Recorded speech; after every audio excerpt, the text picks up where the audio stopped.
Assalamualaikum warahmatullahi wabarakatuh. Alhamdulillahirabbil alamin. Wassalatu wassalamu ala asyrafil anbiya wal mursalin wa ala alihi wa sahbihi ajmain, amma ba'd. Di dalam sebuah hadis yang diriwayatkan oleh Jubair An-Nufair radhiyallahu anhu qala kana Rasulullah sallallahu alaihi wasallam idza taqal yaumal 'aid yaqulu ba'duhum li ba'din taqabbalallahu minna wa minkum atau kama qala di sahih riwayat Imam Al-Bukhari. Kata Jubair bin Nufair, sesungguhnya Rasulullah SAW apabila bertemu dengan para sahabat tuh, dengan teman-temannya di hari raya Idul Fitri, maka di antara mereka saling mengucapkan taqabbalallahu minna wa minkum. Ucapan ini memang disyariatkan. Artinya semoga Allah menerima amal ibadah kami dan juga Allah menerima amal ibadah kalian. Baik yang mengucapkan ataupun yang menjawab, ucapannya sama. Ya. Boleh ditambah ya karim, boleh. Ya. Tetapi para ulama juga ada yang menambahkan itu dengan kalimat yang sebetulnya maknanya tidak berbeda, tidak jauh berbeda. Seperti dengan minal aizin wal faizin, tapi tetap harus ada taqabbalallahu minna wa minkumnya. Ya. Sebagai kalimat sunnah. Dia tambahannya boleh selamat hari raya ya, taqabbalallahu minna wa minkum boleh. Jadi intinya kalimat semoga Allah menerima amal ibadah kami dan Allah menerima ibadah Anda itu yang penting. Kalimat ini menjadi catatan kita bahwa betapa kekeliruan, kekhilafan, dosa atau kesalahan yang pernah kita lakukan dengan Allah Subhanahu wa taala itu selesai dengan ibadah saum, Pak. Dengan Ramadan, ya, maka terbakar semua kekeliruan kita, dosa kita dengan Allah Subhanahu wa taala. Hablum minallah selesai. Tetapi kata Allah di dalam surat apa tuh? Ali Imran ayat 112 tuh. Dzuribat alaihimuz zillatu aynama sukifu illa bihablillahi wa hablim minan nas. Akan dihinakan oleh Allah Subhanahu wa taala kepada orang-orang ya, yang melakukan kekeliruan itu, kecuali mereka yang menjalin hubungan dengan Allah dan menjalin dengan hubungan dengan sesama manusia. Oleh karena itu ketika Idul Fitri itu kita punya keinginan seperti janji Rasulullah SAW bahwa mereka yang melaksanakan saum dan qiyam sungguh-sungguh itu dia akan diampuni segala dosanya seperti bayi yang baru dilahirkan tuh. Untuk melengkapi ini semua maka kita harus membebaskan diri kita dengan sesama manusia. Caranya bagaimana? Ditambahkan dalam hadis tadi musafahatu salaman tuh. Saling memaafkan. Ucapkan kalimat taqabbalallahu minna wa minkum. Jadi itu sebagai penyempurna dari ibadah kita agar kita memang menjadi orang-orang yang benar-benar bebas daripada kekeliruan, kehilapan dengan sesama teman tuh. Berapa banyak ya, kesalahan kita dengan teman itu. yang tidak disengaja, yang mungkin bercanda, menurut kita bercanda, atau tidak sengaja, tapi yang menerima boleh jadi dia merasa kecewa, bahkan mungkin marah. Dulu Pak Rasulullah SAW, ya, di akhir-akhir kehidupannya, beberapa hari sebelum dia wafat tuh Pak, dia kumpulkan para sahabat tuh, ya Bilal, panggil semua sahabat itu kumpul di masjid ini. Ya. Kemudian setelah kumpul, Rasul naik mimbar tuh Pak. Kalau Bapak pernah ke Raudhah, mimbar yang sekarang ada itu, yang sekarang saya ceritakan ini, ya, sama. Lalu Rasul berkata, wahai para sahabat, sesungguhnya telah terasa pada diriku ada isyarat bahwa aku akan menghadap Allah Subhanahu wa taala. Tahu dia, ada isyarat bahwa dia akan menghadap Allah Subhanahu wa taala. Oleh karena itu, jika di antara kalian ada yang memiliki urusan dengan diriku, memiliki piutang terhadap diriku, tolong selesaikan hari ini, karena aku akan menghadap Allah Subhanahu wa taala. Semua diam, haru, sedih dengan ucapan itu Pak. Ya.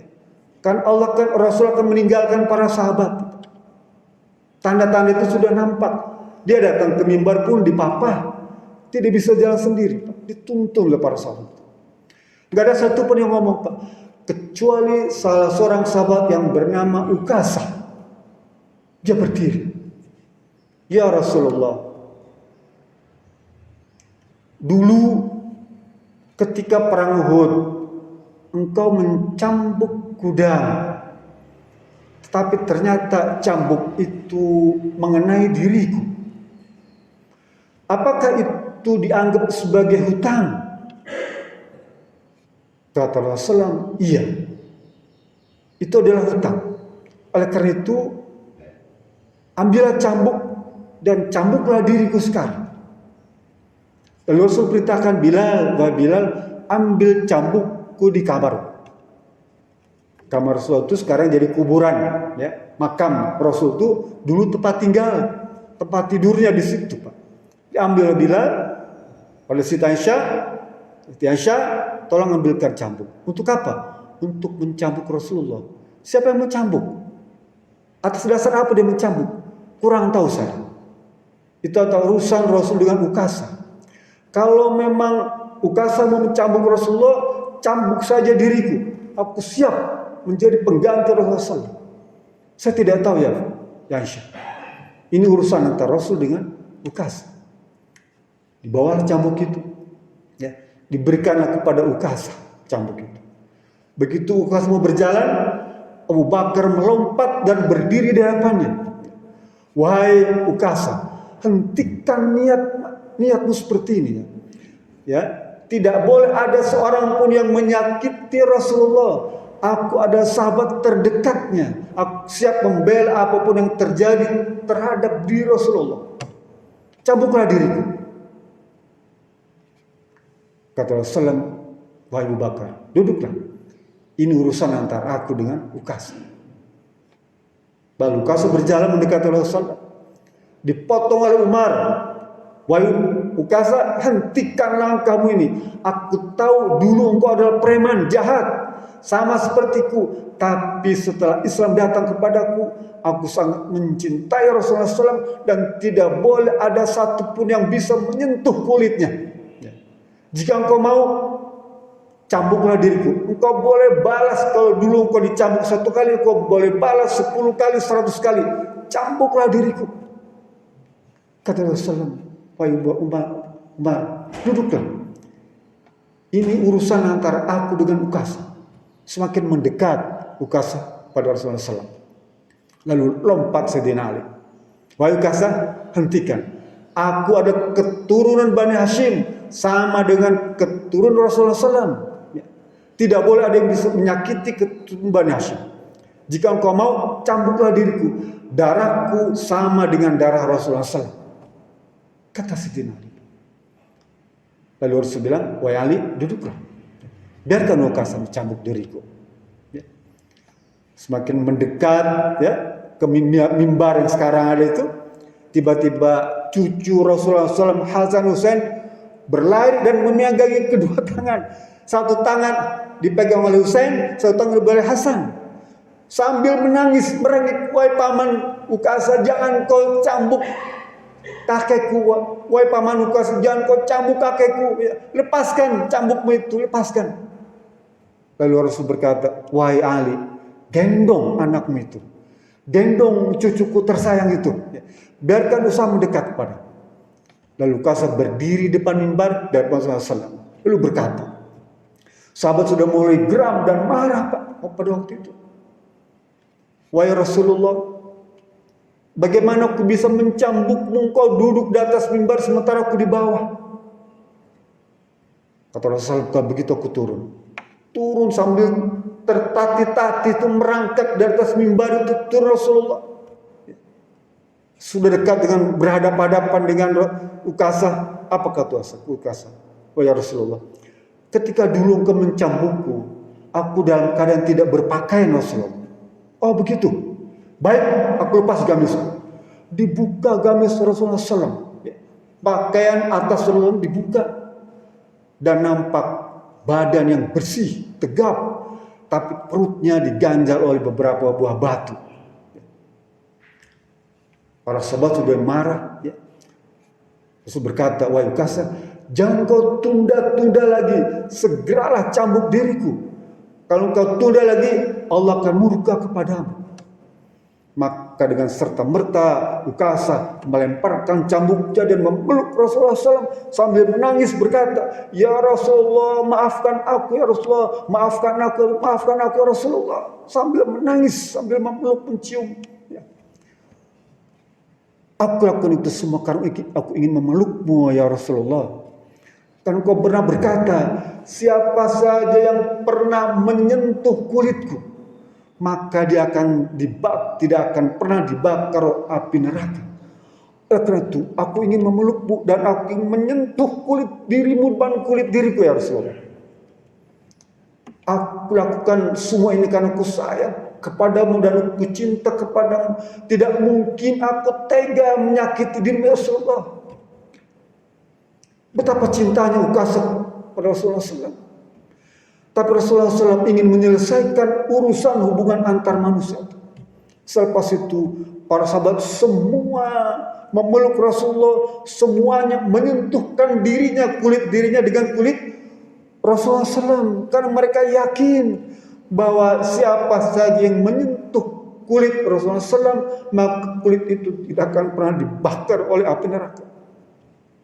Bapak dan Allah Subhanahu wa Ta'ala, hadis ini mengajarkan kepada kita bahwa urusan dengan sesama manusia harus segera diselesaikan. Hatta sebentar lagi nyawanya di ujung tanduk seperti Rasulullah SAW. Di akhir kehidupannya, detik-detik kematian beliau, dia minta kepada para sahabat yang masih punya urusan utang piutang, selesaikan. Karena itu akan menjadi batu sandungan menghadap Allah Subhanahu wa Ta'ala. Menjelang akhir Ramadan, kita ingin Ramadan kita menjadi Ramadan terbaik. Bukan hanya bebas dosa kita dengan Allah Subhanahu wa Ta'ala yang otomatis terhapus oleh Ramadan, tapi juga kita ingin terbebas dosa kita dengan sama sahabat. Tidak mungkin kita punya kesalahan dengan orang yang jauh tuh. Dengan menteri kita tidak mungkin punya salah dengan mereka. Kita tidak mungkin punya salah dengan kepala desa, enggak akan mungkin. Dengan gubernur, dengan bupati, enggak mungkin kita punya salah dengan mereka. Yang punya salah itu dengan orang terdekat kita, dengan istri kita, dengan anak kita, dengan tetangga kita, dengan adik kakak kita, dengan mereka lah pasti kita butuh keluar. Oleh karena itu, ada beberapa hari, gunakan kesempatan ini. Jika mungkin jauh tidak memungkinkan, ada sarana. Kita bisa telepon, kita bisa kirim SMS, kita bisa bikin video call. Banyak sarana yang dimudahkan oleh Allah Subhanahu wa Ta'ala untuk mengungkapkan mohon maaf. Seberapa beratnya kita mohon maaf pada teman? Cuma 4 huruf, maafkan saya ya. Ucapkan. belajar pada istri, pada anak, pada adik, pada kakak, pada tangga. Kalau mungkin malu selepas sholat biasanya lebih mudah. Atau nanti selepas Idul Fitri kita berjabatan tangan, karena jabatan tangan itu kata Rasulullah bisa menggugurkan dosa di antara keduanya.